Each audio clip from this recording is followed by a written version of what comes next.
एक शख्स ने एक अल्लाह वाली की खिदमत में अर्ज़ किया कि मेरी ख्वाहिश है कि हज़रत खिज़र अलैहिस्सलाम से मुलाकात हो जाए। उसने दुआ की, उलमा ने लिखा है कि मुलाकात हो गई। तो उसने अर्ज़ किया कि आप मेरे लिए दुआ करें कि अल्लाह रब्बुल इज़्ज़त इतना माल अता फ़रमाए, इतना माल अता फ़रमाए कि मुझे किसी चीज़ की ज़रूरत ना हो, मैं बेसुकून ना हो, भले सुकून मिल जाए, मेरी फ़िक्र ख़त्म हो जाए। इस माल की वजह से फ़िक्र ख़त्म हो जाएगी तो मेरे मज़े हो जाएंगे। अल्लाह वाले ने कहा हज़रत खिज़र अलैहिस्सलाम ने कि माल के अंदर जो है वो सुकून नहीं, माल के अंदर सुकून, ये दुआ मुझसे मत कराओ। अल्लाह रब्बुल इज़्ज़त ने सुकून किसी और चीज़ में रखा हुआ है। समझाया लेकिन उसको समझ में बात नहीं आई। तो उसने कहा ऐसा करो, इस दुनिया जहान में आप फिरो और घूमो और ऐसे शख्स को तलाश करो जो कि सुकून वाली ज़िंदगी तुम्हारे नज़र में गुजार रहा हो, जिसके पास सारे वसाइल मौजूद हों, तमाम राहतें, आसाइशें, तमाम चीज़ें उनके पास मौजूद हो, और उस शख्स की निशानदेही कर दो। मैं तुम्हारे लिए दुआ कर दूंगा कि अल्लाह ताला तेरे को उस शख्स जैसा बना दे। ये शख्स चल पड़ा। कई लोगों से तफसीली वाक़या है इसकी मुलाकातें हुई। फिर जहन में ख्याल आता कि पहले इससे पूछ तो लूँ, बज़ाहिर इसकी सवारी को देखकर मुझे ये बड़ा अच्छा महसूस हो रहा है, बज़ाहिर मुझे इसकी फैक्ट्री नज़र आ रही है, मुझे बहुत अच्छा और सुकून में महसूस हो रहा है, बज़ाहिर इसके लिबास को देखकर मुझे बड़ा अच्छा लग रहा है, शायद पूछ तो लूँ, यह ना हो कि अंदर मामला मुख्तलिफ हो। मुख्तलिफ लोगों से उसने सवालात किए, लेकिन जब उनकी परेशानियां और बेसुकूनियां उसके सामने आई तो ये कानों को हाथ लगाता कि मैं ऐसा ही हूं जैसे सही हूं। आखिरकार एक शख्स के पास इसने मुलाकात की, उससे मुलाकात हुई। उसको जौहरी कहते हैं। जौहरी उस शख्स को कहते हैं कि जो सोना खुद बनाता है। उसके अंदर इतनी आहलियत होती है कि मुख्तलिफ किस्म की घास जमा करके उससे सोना बनाया जाता है। हिंदुस्तान के अंदर ये फ़न बहुत मशहूर था और बड़े जौहरी होते थे, वो सोना बनाते थे। अब इस जौहरी के पास गया तो उसकी सवारियां एक से एक, तो बेटे, नौकर चाकर, फैक्ट्रियां, माल, असबाब। इसको ये बड़ा बंदा अच्छा लगा कि इस जैसा मुझे होना चाहिए। इस जौहरी से मुलाकात की सूझी कि चलो इससे पता तो कर लूँ, ये ना हो कि हज़रत खिज़र अलैहिस्सलाम से मुलाकात हुई है, दुआ करवा दूँ, कल कोई ऐसी मुसीबत गले में न फिट हो जाए जो मुझे बज़ाहिर नज़र नहीं आ रही।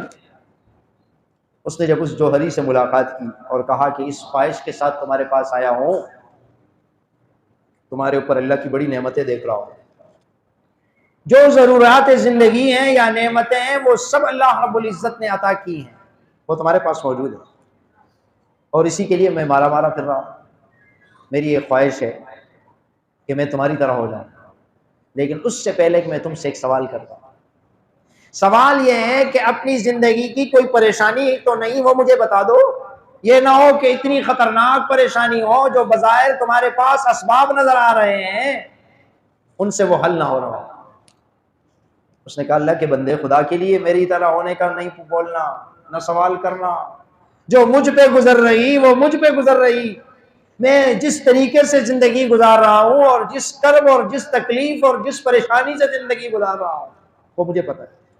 उसने कहा भाई बताओ तो सही। उसने कहा क्या करोगे, तुम्हें क्यों बताऊं, राज की बात राज में रहनी चाहिए, वो राज की बात ही नहीं जो निकल जाए। नबी अकरम सल्लल्लाहु अलैहि वसल्लम ने तो फरमाया कि अमानत है, अमानत में ख़यानत नहीं करनी चाहिए।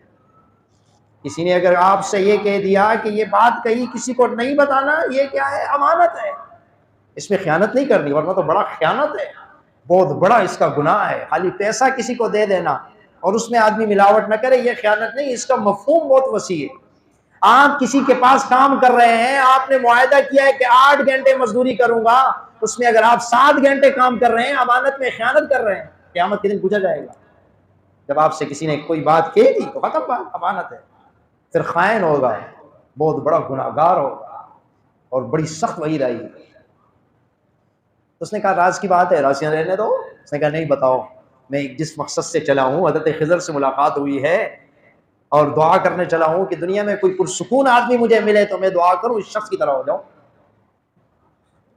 उसने कहा बात सुनो, मेरी बीवी थी और है, उसके साथ बड़ी अच्छी ज़िंदगी गुजार रहा था, बड़ी मोहब्बत वाली ज़िंदगी थी, बड़ी सुकून वाली ज़िंदगी थी। मेरी बीवी बीमार हो गई। आदमी का बड़ा सहारा होता है ना, नेक सालिह बीवी अल्लाह की बहुत बड़ी नेमत है, बहुत बड़ी नेमत है। जिनकी नहीं है उनको पता है, जिनकी होती है उनको कदर नहीं होती। बाद में तारीफ करने का फायदा नहीं, जिंदगी के अंदर ही अगर तारीफ कर दी जाए और हौसला अफजाई कर दी जाए। यहाँ तक कि हदीस में आता है कि बीवी के सामने उसके लिए झूठ बोलना उस पर भी गुनाह नहीं होता।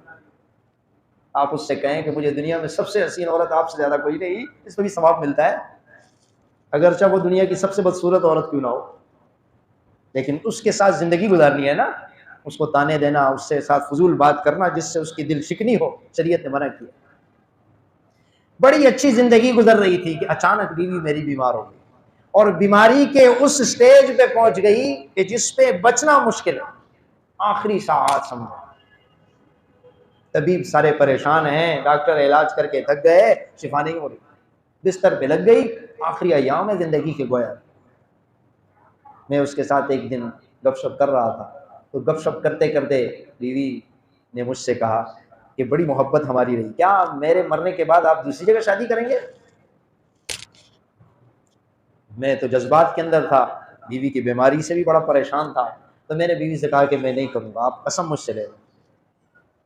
उसने कहा मुझे क्या पता, मैं तो खबर में होंगी, तो करे या ना करे।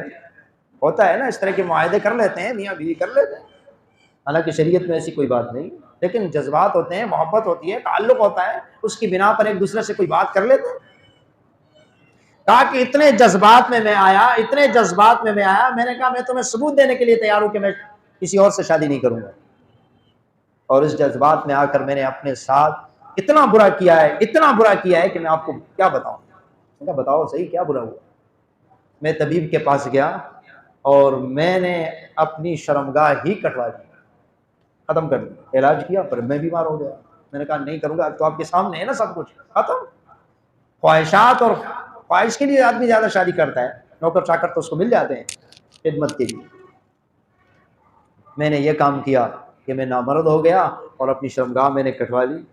अल्लाह रब्बुल इज़्ज़त का करना ऐसा हुआ कि अल्लाह रब्बुल इज़्ज़त ने मेरी बीवी को शिफा अता फरमाई, ठीक हो गई। अब अल्लाह के हाथ में, अब वो ठीक हो गई, लेकिन मैं किसी काम का नहीं।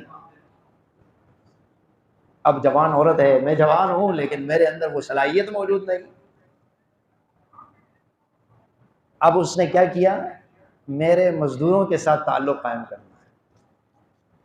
अब ताल्लुक कायम हो गया और कहा कि देखो ये जो तुम्हें जवान नजर आ रहे हैं मेरे बेटे हैं, जो कि कुर्सियों पर बैठे हुए हैं, फैक्ट्रियों में आगे पीछे हैं, तुम्हें नजर आ रहा है, इतना बड़ा सिस्टम है, सब कुछ है, ये मेरे नहीं। अजीब बात है। और मैं हर रोज मरता भी हूँ, जीता भी हूँ, किसी से किसी चीज का इज़हार ही नहीं कर सकता।